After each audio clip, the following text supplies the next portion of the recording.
Hey, so I got a couple of poems about skulls, and I got a fake skull. It's actually on a box with a sticker of a skull on it, so that's like mega skulls.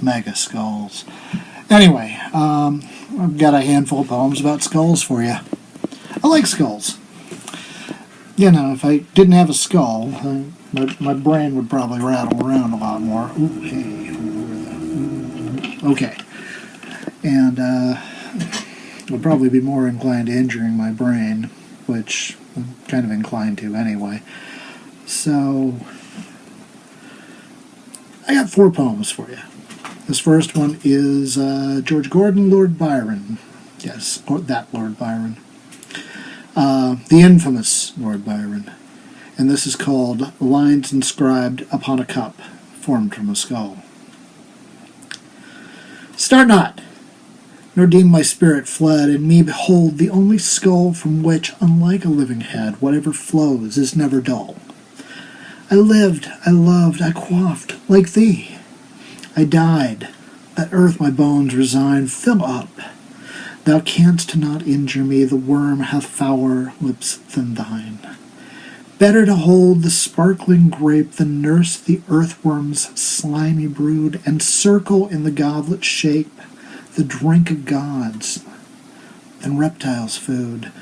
Where once my wit perchance hath shone, in aid of others let me shine, and when, alas, our brains are gone, what nobler substitute than wine?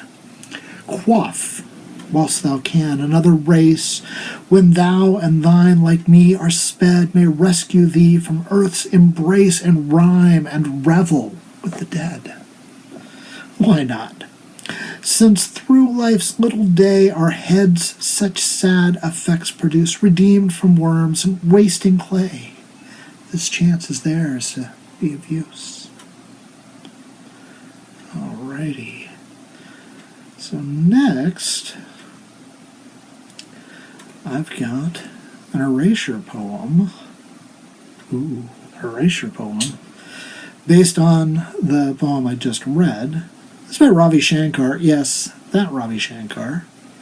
And this is a haiku erasure of Lord Byron's lines inscribed upon a cup formed from a skull. So, start spirit, behold the skull, a living head loved earth, my bones resigned. The worm, lips to hold, sparkling grapes, slimy, circle, shape of reptiles' food. Where wit shone of shine, when our brains are substitute, like me, with the dead. Life's little, our heads sad, redeemed in wasting clay, this chance be of use. Alright, that was Ravi Shankar opining on Lord Byron. And poem number 3. As I wait for my phone, because my phone is full of poems. As this loads. I quaff. This one's called Field of Skulls, and this is by Mary Karr. And here goes.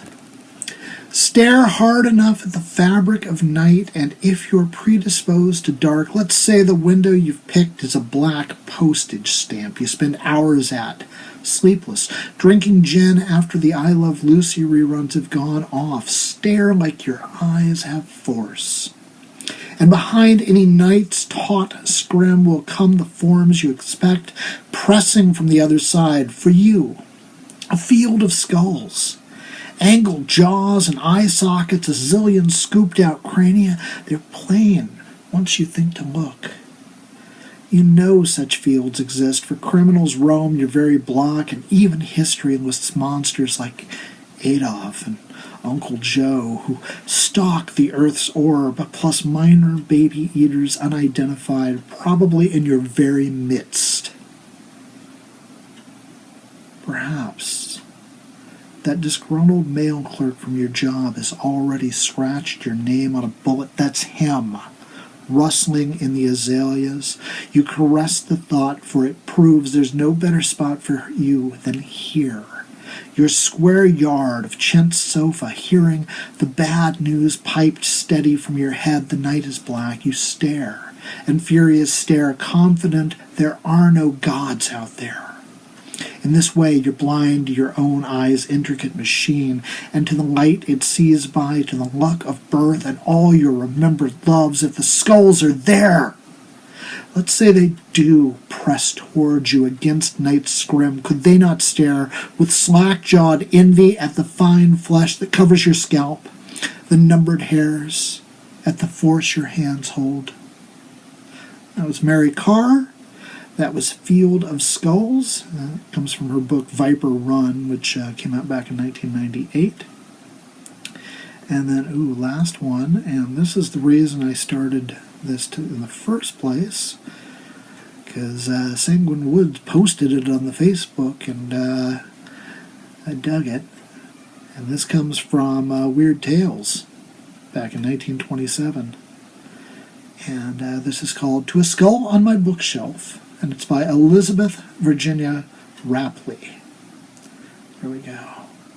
Oh, bony relic of forgotten days, which from my bookshelf dominates the room, your empty sockets with sardonic gaze follow me weirdly in the deepening gloom. I often think, if sudden speech returned, you might revel that secret grisly jest you're grinning at, or tell me what you've learned of that dark realm to which we're all addressed. By what rude hands were you exhumed, and why? Wrenched from your body in its earthly bed? Who knows, but such indignity will I receive at other hands when I am dead. And strangely resurrected may adorn the wall or desk of one as yet unborn. So that was Elizabeth Virginia Raplee, To a Skull on My Bookshelf, and that was number 4 of my 4 poems about skulls. And this is my friend here. He doesn't have a name. He's a very nice little replica, but not particularly accurate in a couple of spots. But hey, it's a Halloween bargain. Anyway, thank you for tuning in. I hope you enjoyed it, and I hope you tune in to the next thing, and I do take requests. Have a great night.